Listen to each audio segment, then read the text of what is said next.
नमस्कार दोस्तों, कथा तरुवर चैनल में आपका स्वागत है। मेरा नाम अमित है और मैं वर्षों से मनोविज्ञान पढ़ाता रहा हूँ। यहाँ हम सिर्फ कहानियां नहीं सुनाते, बल्कि उन कहानियों के पीछे छिपे विचार, भावनाएं और सच को समझते हैं। ये चैनल आपको लेकर चलता है लोगों के जीवन की सच्ची घटनाओं में, मशहूर हस्तियों की अनसुनी बातें, प्राचीन मंदिरों की रहस्यमयी कथाएं, किलों की वीर गाथाएं, पवित्र नदियों और पुराने शहरों की धड़कती हुई कहानियां। तो आइए एक नई कहानी की शुरुआत करते हैं। तैयार हैं? चलिए शुरू करते हैं। आज की कहानी है एक ऐसे व्यक्ति की जिसके बारे में डॉक्टरों ने कह दिया था कि वह दोबारा कभी चल भी नहीं पाएगा, लेकिन उसी व्यक्ति ने आगे चलकर ओलंपिक में अपने देश के लिए पदक जीता। ये कहानी है अमेरिका के महान धावक ग्लेन कनिंघम की।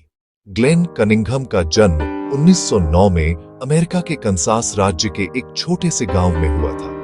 उनका परिवार साधारण किसान था, जीवन कठिन था, लेकिन बचपन सामान्य चल रहा था। तभी 1917 में जब ग्लेन केवल 7 साल के थे, एक ऐसी घटना घटी जिसने उनकी पूरी जिंदगी की दिशा बदल दी। उनके स्कूल में मिट्टी के तेल का चूल्हा फट गया। आग इतनी भयानक थी कि कक्षा में अफरा तफरी मच गई। इस हादसे में ग्लेन के दोनों पैर बुरी तरह जल गए। उनका छोटा भाई इस दुर्घटना में अपनी जान नहीं बचा सका। ग्लेन को अस्पताल ले जाया गया। शरीर पर गहरे घाव थे, मांसपेशियां जल चुकी थीं। डॉक्टरों ने साफ शब्दों में कह दिया कि यह बच्चा अब शायद कभी चल नहीं पाएगा। कई डॉक्टरों की राय थी कि उसके पैर हमेशा के लिए बेकार हो चुके हैं। एक 7 साल के बच्चे के लिए यह सिर्फ शारीरिक नहीं, बल्कि मानसिक मौत जैसी बात थी। लेकिन यहीं से ग्लेन कनिंघम की असली कहानी शुरू होती है। उन्होंने हार मानने से इनकार कर दिया। दर्द उनकी रोजमर्रा की सच्चाई बन गया था, लेकिन उनके भीतर एक जिद थी, मुझे चलना है। शुरू में वह घिसट घिसट कर चलने की कोशिश करते, पाट पकड़कर खड़े होते, गिरते, फिर उठते। हर कदम असहनीय पीड़ा से भरा होता था, लेकिन वह रुकते नहीं थे। धीरे धीरे चलना संभव हुआ, फिर चलना तेज हुआ, और एक दिन वही बच्चा जो कभी चल भी नहीं सकता था, दौड़ने लगा। दौड़ना उनके लिए खेल नहीं था, बल्कि जीवन से लड़ने का तरीका था। स्कूल में उन्होंने ट्रैक टीम ज्वाइन की। किसी को अंदाजा नहीं था कि जले हुए पैरों वाला यह लड़का एक दिन दुनिया को चौंका देगा। कॉलेज पहुंचते पहुंचते ग्लेन अमेरिका के सर्वश्रेष्ठ धावकों में गिने जाने लगे। उनके पैरों पर जलने के निशान साफ दिखाई देते थे, लेकिन उनका हौसला उनसे कहीं बड़ा था। 1932 के ओलंपिक खेलों में उन्होंने अमेरिका का प्रतिनिधित्व किया। पदक से बस एक कदम दूर रह गए, लेकिन उन्होंने दुनिया को बता दिया कि वह आए हैं टिकने के लिए।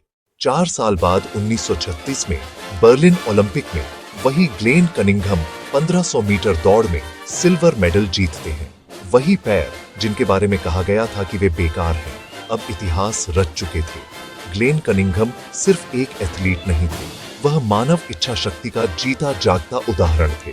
खेल से संन्यास लेने के बाद उन्होंने अपना जीवन जरूरतमंद बच्चों के लिए समर्पित कर दिया।